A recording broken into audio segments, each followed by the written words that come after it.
సంపాదించడం ఎంత ముఖ్యమో, దాన్ని భవిష్యత్తు కోసం దాచుకోవడం, సేవింగ్స్‌తో ఎక్కువ మొత్తం ఆర్జించడం కూడా ముఖ్యమే. అయితే దానికోసం చాలా స్కీములున్నాయి. మరి ఏ స్కీమ్‌లో ఎంత పెట్టుబడులు చేస్తే మంచిది? దీనికోసం నెలకు ఎంత పెట్టుబడి చేయాలనేది చాలా మందికి తెలీదు. ఒకవేళ అవగాహన ఉన్నా దేనిలో ఇన్వెస్ట్ చేయాలనేది ఓ సమస్య. అయితే మీరు తక్కువ సమయంలో ఎక్కువ డబ్బు సంపాదించాలని చూస్తున్నారా? దీనికోసం మంచి ప్రణాళికను రూపొందించుకోవడం చాలా ముఖ్యం. మీరు 20 ఏళ్లలో రూ. 5,00,00,000 సంపాదించాలని లక్ష్యంగా పెట్టుకుంటే, ఏ స్కీమ్‌లో పెట్టుబడి చేస్తే బెటర్ అనే వివరాలను ఇక్కడ తెలుసుకుందాం. మీకు స్టాక్ మార్కెట్ గురించి పెద్దగా అవగాహన లేకుంటే, మీరు ఎక్కువ రిస్క్ తీసుకోకూడదు అనుకుంటే, మ్యూచువల్ ఫండ్స్‌లో పెట్టుబడి పెట్టడం మంచి ఎంపిక.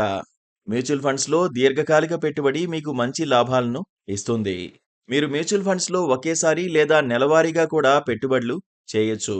అందుకోసం నెలవారీ పెట్టుబడి మార్గమైన ఎస్ఐపి విధానం మంచి ఎంపిక.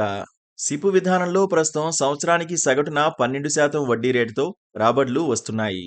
ఈ క్రమంలో మీరు రూ. 5,00,00,000 మొత్తాన్ని 20 ఏళ్లలో పొందాలంటే నెలకు రూ. 51,000 ఆదా చేయాల్సి ఉంటుంది.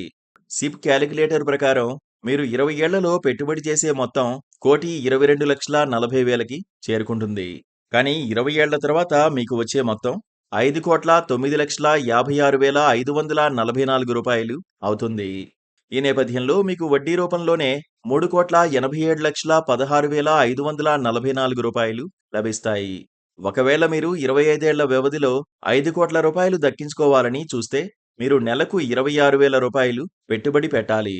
మీరు 30 ఏళ్లలో రూ. 5,00,00,000కు చేరుకోవాలంటే నెలవారీగా రూ. 14,250 ఎస్ఐపి చేస్తే సరిపోతుంది. మల్టీ క్యాప్ మ్యూచువల్ ఫండ్స్‌లో మీరు ప్రతి నెల రూ. 50,000, 26,500 లేదా రూ. 14,250 స్థిరంగా పెట్టుబడి పెడితే మీకు 12% వార్షిక రాబడి ఆధారంగా 20, 25 లేదా 30 సంవత్సరాల్లో రూ. 5,00,00,000 దక్కించుకునే అవకాశం ఉంది.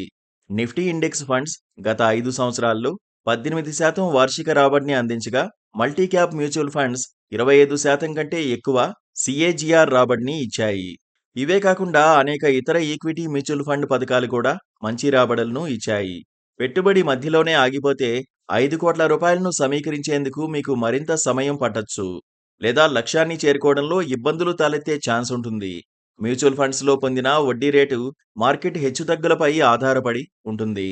మార్కెట్లు పాజిటివ్ ధోరణిలో ఉంటే ఇది పెరిగే అవకాశం ఉంటుందని నిపుణులు సూచిస్తున్నారు.